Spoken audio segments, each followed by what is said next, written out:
Hello my dear students, good morning. कैसे हैं आप लोग?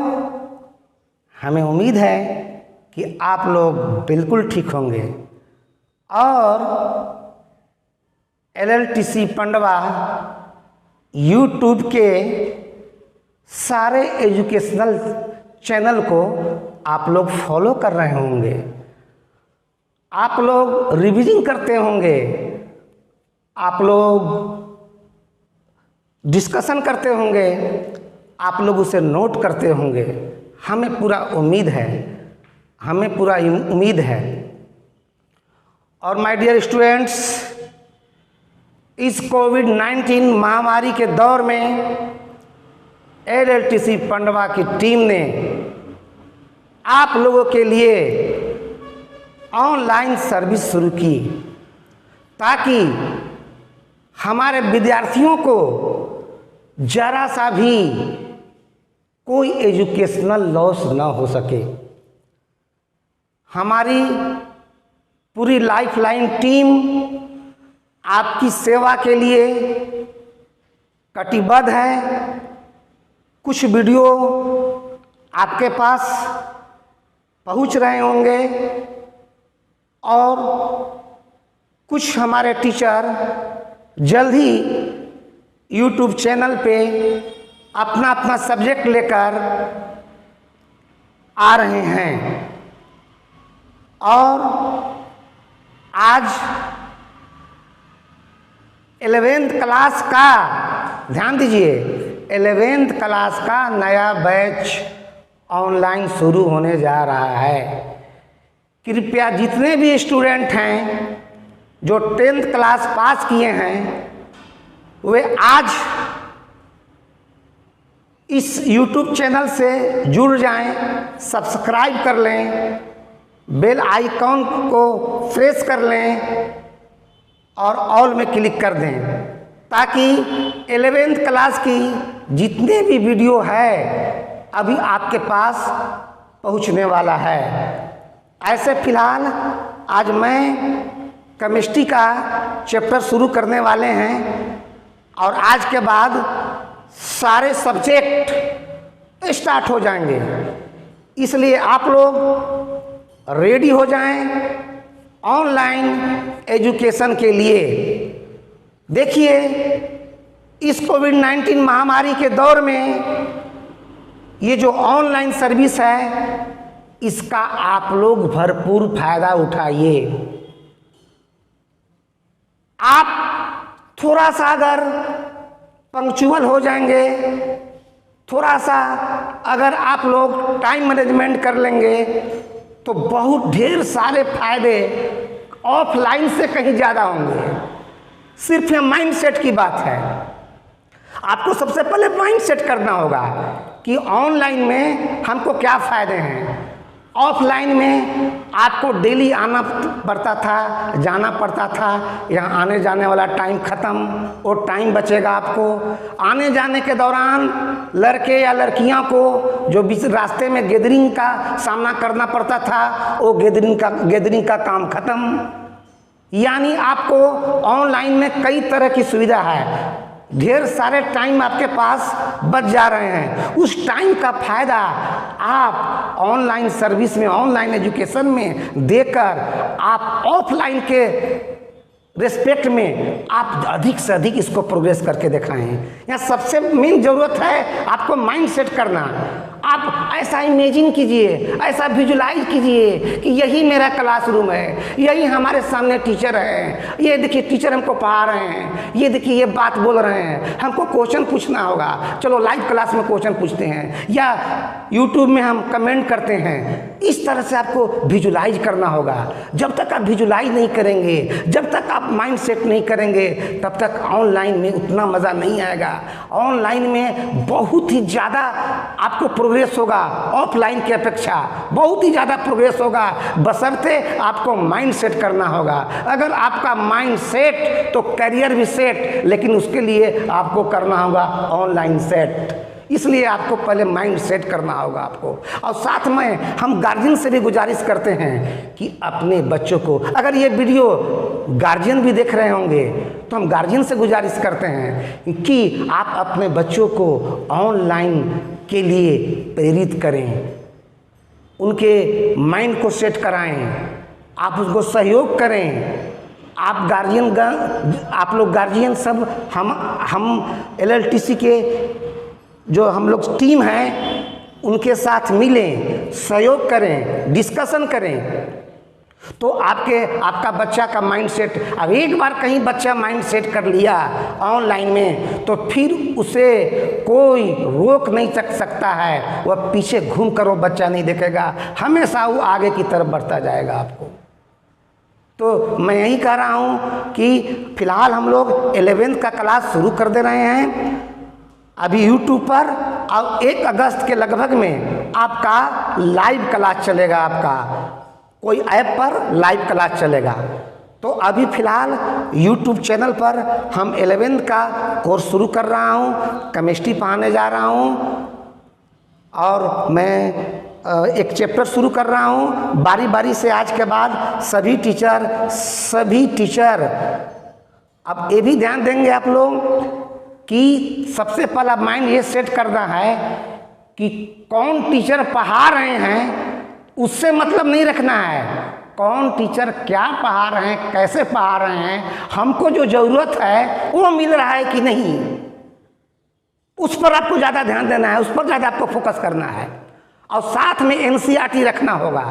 जब हम YouTube पर हम वीडियो डालेंगे या लाइव क्लास करेंगे तो आपको उसको समझने के बाद तुरंत आपको NCERT बुक ओपन करना होगा और सारे चैप्टर को उसको पढ़ना होगा, उस चैप्टर को।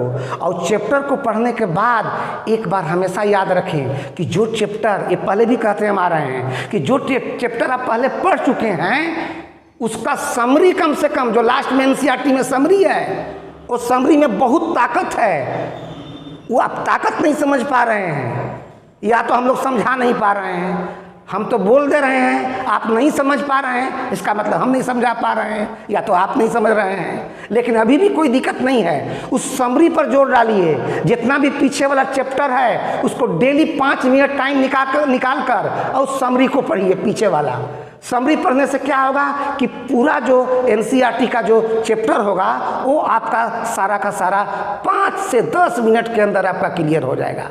अब NCERT के जितने इंटेक्स्ट में क्वेश्चन हैं, एक्सरसाइज में क्वेश्चन हैं, एग्जाम्पल में क्वेश्चन है, उसको बार बार रिपीट करते रहिए उसको। अगर ऐसा करते रहेंगे तो आपको यहाँ से हटकर कहीं भी जाने की ज़रूरत नहीं है। सारा काम नीट हो, IIT हो, जो भी हो कंपटीशन, आपका सारा काम यहीं से हो जाएगा। एक बार फिर मैं गार्जियन से गुजारिश करता हूं कि अपने बच्चों को माइंड सेट करें। अगर करियर सेट करना है तो उनको माइंड सेट करना पड़ेगा। हम लोग तो माइंड सेट करेंगे ही। एक बार अगर माइंड सेट कर लिए तो फिर कहीं ऑफलाइन की ज़रूरत नहीं है। हमको तो ऐसा लगता है कि हम ऐसा बना देंगे स्टूडेंट को कि आने वाले समय में अगर हम लोग ऑफलाइन कोचिंग भी खोलें भी तो ऐसा हमको लग रहा है कि ज़्यादा स्टूडेंट हमारे पास ऑनलाइन में ही रहेंगे। इसलिए आप लोग से गुजारिश है कि सारे वीडियो को फॉलो करें, नोट्स बनाएं, क्वेश्चन पूछें, जस्ट लाइक क्लासरूम ऑफलाइन जैसा। ठीक है?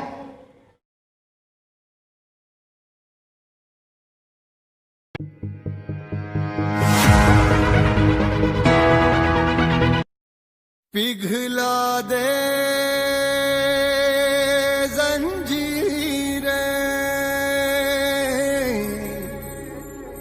बना उनकी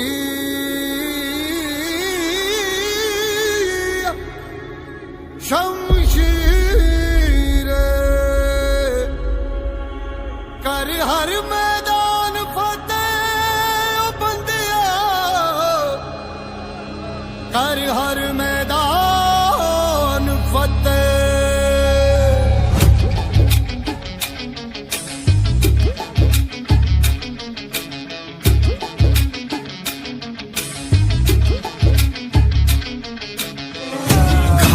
परिंदा है तू, दिखला दे जिंदा है तू, बाकी है तुझ में हौसला, तेरे जुनू के आगे अंबर पनाहे मांगे, कर डाले तू जो फैसला। टूटी तकदीरें तो क्या, टूटी शमशीरें तो क्या, टूटी शमशीरों से ही हो। कर हर मैदान फतेह, कर हर मैदान फतेह, कर हर मैदान फतेह रे बंदिया, हर मैदान फतेह। कर हर मैदान फतेह, कर हर मैदान फतेह, कर हर मैदान फतेह रे बंदिया, हर मैदान फतेह।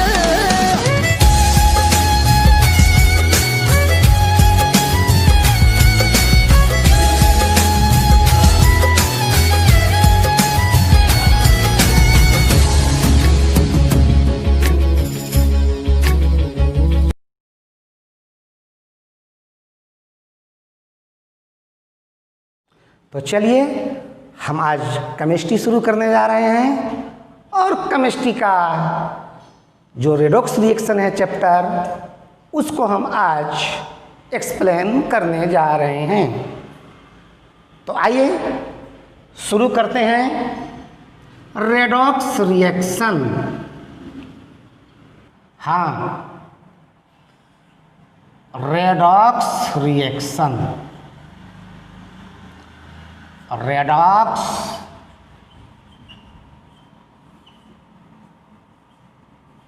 रिएक्शन। ये सिंपल चैप्टर है, आप लोग 10th क्लास में भी पढ़े होंगे और इंटर में भी पढ़ना है। ऐसे इसका 2 पार्ट है, एक तो हम यहाँ इनऑर्गेनिक में पढ़ेंगे और एक आप इलेक्ट्रोकेमिस्ट्री में पढ़ेंगे इसका हाफ पार्ट। तो यहाँ आपको अच्छी तरह अगर समझ में आ जाएगी बात, तभी इसका फायदा आप अगला चैप्टर इलेक्ट्रोकेमिस्ट्री में ले सकते हैं। इसलिए आप इसको पूरा कंसंट्रेट होकर पढ़ना होगा आपको। एकदम सिंपली वर्ड में समझा रहे हैं आपको। 10th क्लास में पढ़े होंगे आप लोग, बिल्कुल बच्चा क्लास के स्टाइल में पढ़ाएंगे आपको, एकदम ध्यान से सुनेंगे। रेडॉक्स रिएक्शन को हम लोग ऑक्सीडेशन रिडक्शन भी बोलते हैं। ऑक्सीडेशन रिडक्शन, ऑक्सीडेशन रिडक्शन भी बोलते हैं। देखिए, ये ऑक्सीडेशन रिडक्शन, देखिए रिडक्शन का फर्स्ट 3 लेटर लीजिए। ये 3 लेटर है रेड, ठीक है। और ऑक्सीडेशन का फर्स्ट 2 लेटर लीजिए। ये क्या है आपका ऑक्स, और दोनों को ऐड कर दीजिए इधर से, तो ये क्या हो जाएगा आपका रेडॉक्स। इसीलिए इसको रेडॉक्स रिएक्शन कहा जाता है कि ऑक्सीडेशन रिडक्शन को कंबाइंडली, संयुक्त रूप से एक साथ रेडॉक्स रिएक्शन कहेंगे हम। मतलब रेडॉक्स रिएक्शन को समझना होगा तो हमको ऑक्सीडेशन और रिडक्शन समझना होगा। ऑक्सीडेशन रिडक्शन समझ गए तो रेडॉक्स रिएक्शन आसानी से समझ गए। तो हमको सबसे पहले, हाँ, तो हम ऑक्सीडेशन रिडक्शन समझ जाएंगे तो हमको रेडॉक्स रिएक्शन की बात समझ में आ जाएगी। तो चलें हम लोग ऑक्सीडेशन शुरू करते हैं। ऑक्सीडेशन, चलिए तो ऑक्सीडेशन शुरू करते हैं। ये रहा आपके सामने ऑक्सीडेशन।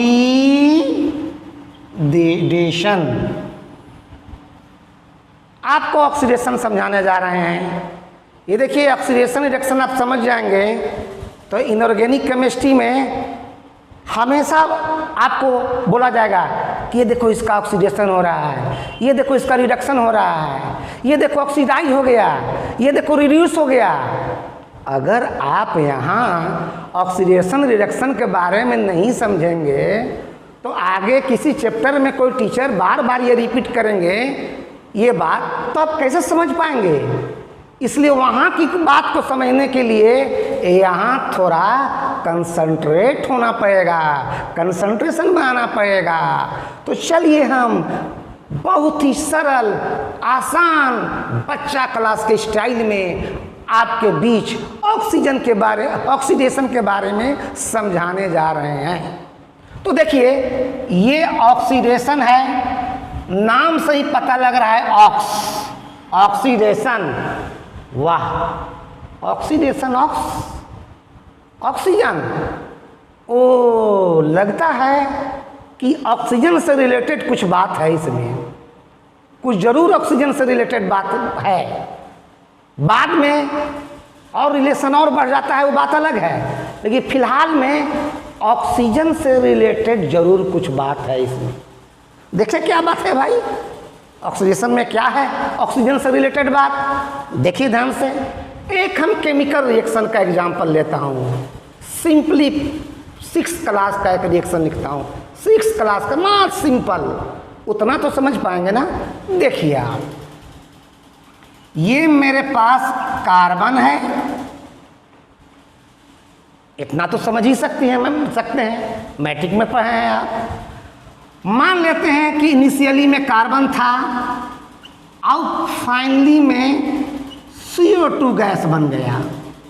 अब ये कैसे बना इसकी बहस अभी नहीं करूंगा मैं, इसकी चर्चा मैं बाद में करूंगा। अभी हमको ये देखना है कि इनिशियली में कार्बन था, यानी रिएक्टेंट साइड में कार्बन था, और प्रोडक्ट साइड में यानी फाइनली CO2 था। अब क्या देख रहे हैं भाई कि यहाँ कार्बन है, यहाँ कार्बन डाइऑक्साइड है, यहाँ कार्बन है, यहाँ कार्बन और ऑक्सीजन है। तो चेंजिंग क्या आया, चेंजिंग आया कि यहाँ से यहाँ सफ़र करने में, यहाँ से यहाँ आने में ऑक्सीजन का इसमें एडिशन हुआ। क्या चीज़ का एडिशन हुआ, ऑक्सीजन का एडिशन हुआ। ये तो हम इस तरह से समझेंगे कि मान लीजिए कि ऑक्सीडेशन का डिफिनीशन नहीं जानते हैं, अब हम एग्जाम्पल दे दिए, बिना डिफिनीशन जाने हुए एग्जाम्पल दे दिए कि ये आपका ऑक्सीडेशन है। अब ये ऑक्सीडेशन है, डिफिनीशन जान नहीं रहे हैं, हम बोल दिए कि ऑक्सीडेशन है, तब देखेंगे कि रिएक्शन में क्या हो रहा है भाई। तो रिएक्शन में देख रहे हैं कि यहाँ कार्बन था, यहाँ कार्बन डाइऑक्साइड था, यहाँ बेचारा कार्बन अकेले था, यहाँ बेचारा कार्बन के साथ 2-2 ऑक्सीजन है, यानी 2-2 ऑक्सीजन एडिशन है। और इसी को हम लोग कह रहे हैं कि ऑक्सीडेशन है। इसका मतलब डिफिनीशन ये ना हुआ, डिफिनीशन आप न बनाइए, इसका नेचर देख के डिफिनीशन बनाइए आप कि ओ किसी सब्सटेंस में ऑक्सीजन का एडिशन होता है तो वही ऑक्सीडेशन कहलाता है। मतलब डिफिनीशन ये हुआ कि किसी सब्सटेंस में, किसी मैटर में जब ऑक्सीजन का एडिशन होता है तो उसको हम ऑक्सीडेशन कहेंगे, यानी इसको इंग्लिश में बोलेंगे कि एडिशन ऑफ ऑक्सीजन। 2 वर्ड में, ज़्यादा लंबा चौड़ा की बात नहीं करना है। Addition of oxygen, what oxidation. चलते फिरते खाते पीते उठते बैठते बोलेंगे हम। कोई पूछेगा कि what is oxidation, oxidation addition of oxygen. दूसरा एग्जांपल लेते हैं, मान लीजिए कि आपके पास ये सल्फर है, ये देखो स्टेट लिख रहे हैं, ध्यान दीजिएगा, सॉलिड स्टेट में, कंफ्यूज मत करना। ये मैट्रिक में पढ़े होंगे, नहीं भी पढ़े होंगे तो इस चैप्टर के साथ साथ आपको कुछ बेसिक कॉन्सेप्ट भी लेकर चलेंगे हम। चिंता करने की कोई बात नहीं है, हम लोग आपके साथ हैं। ये सल्फर है, अब यहाँ ये सल्फर डाइऑक्साइड बन गया। अब बहस उससे नहीं है कि कैसे बना, ये दूसरा चीज़ है, वो दूसरा पार्ट का चीज़ है। हमको ये देखना है कि यहाँ सल्फर था और यहाँ सल्फर डाइऑक्साइड गैस बन गया, तो फिर क्या हुआ भाई, यहाँ बेचारा अकेले सल्फर था और यहाँ सल्फर के साथ ऑक्सीजन है, यानी सल्फर में इस प्रोसेस के दौरान, इस रिएक्शन के दौरान, यहाँ से यहाँ सफ़र होने के दौरान यही हुआ है कि सल्फर में ऑक्सीजन का एडिशन हुआ है। ओ, सल्फर में ऑक्सीजन का एडिशन हुआ है, एडिशन ऑफ ऑक्सीजन, ऑक्सीडेशन। ओहो, ये सल्फर का ऑक्सीडेशन यहाँ हो रहा है, क्योंकि सल्फर में ऑक्सीजन का एडिशन हो रहा है, इसलिए सल्फर का ऑक्सीडेशन हो रहा है।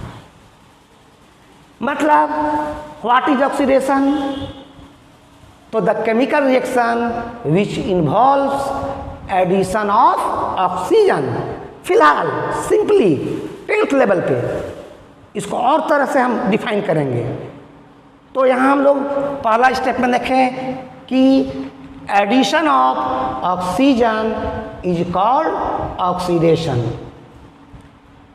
देखते हैं आप लोग जनरली डेली लाइफ में एग्जाम्पल आप लोग देखते होंगे, पुराने ज़माने में जब कि कहीं जाते होंगे रिश्तेदारी में, रिलेशनशिप में, तो सेब को काट के दिया जाता था खाने के लिए, केला को छील के दिया जाता था खाने के लिए। लेकिन अब ज़माना बदल गया है, अब केमिस्ट्री पढ़ने वाले ज़्यादा हो गए हैं, अब केमिस्ट्री समझने वाले ज़्यादा हो गए हैं। जब भी आपको नाश्ता में मिलेगा तो प्लेट में सेब मिलेगा और उसमें चाकू मिलेगा, ताकि आप चाकू से तुरंत काट कर उसको खाएं, नहीं तो पहले से काट कर देंगे तो उसका ऑक्सीडेशन हो जाएगा।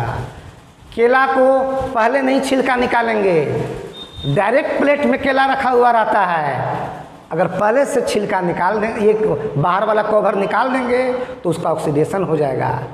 तो आप ऑक्सीडेशन डेली लाइफ में बहुत तरह का हम लोग देखेंगे, ऑक्सीडेशन का बहुत एग्जाम्पल देखेंगे, घर में देखे होंगे बहुत तरह का एग्जाम्पल ऑक्सीडेशन का। तो खैर वो तो अलग बहस की चीज़ है, फिर हम उस पर आएंगे। तो इसका मतलब यह हुआ कि चलते फिरते कोई पूछेगा कि व्हाट इज ऑक्सीडेशन, तो जवाब क्या होगा मेरे स्टूडेंट? तो क्या बोलेंगे? Addition of oxygen is called oxidation. Carbon का ऑक्सीडेशन हो रहा है क्योंकि कार्बन में ऑक्सीजन का एडिशन हो रहा है, इसलिए दूसरे शब्दों में हम कह रहे हैं कि कार्बन का ऑक्सीडेशन हो रहा है। कार्बन कार्बन डाइऑक्साइड में ऑक्सीडाइज हो गया। सल्फर का ऑक्सीडेशन हो रहा है, इसलिए हो रहा है कि सल्फर के साथ ऑक्सीजन का एडिशन हो रहा है। तो हम बोलेंगे कि यहाँ तो सल्फर का ऑक्सीडेशन हो रहा है। दूसरे शब्दों में ये भी कह सकते हैं कि सल्फर ऑक्सीडाइज हो रहा है, कार्बन ऑक्सीडाइज हो रहा है। तो इसका डीपली हम और नेक्स्ट क्लास में हम देंगे आपको। फिलहाल आप NCERT बुक निकालेंगे, 10th का भी निकालेंगे या 11th का भी निकाल लेंगे, जो आपको अच्छा लगे, जो लैंग्वेज समझ में आए। आज आप लोग रेडॉक्स रिएक्शन के बारे में कम से कम 1 घंटा स्टडी करेंगे, और 1 घंटा स्टडी करने के बाद आप लोग कमेंट करेंगे कि कौन कितना घंटा स्टडी किया है, तब सारी बात बताऊंगा। अभी आज इंट्रोडक्शन था, बाकी सब नेक्स्ट क्लास में। धन्यवाद।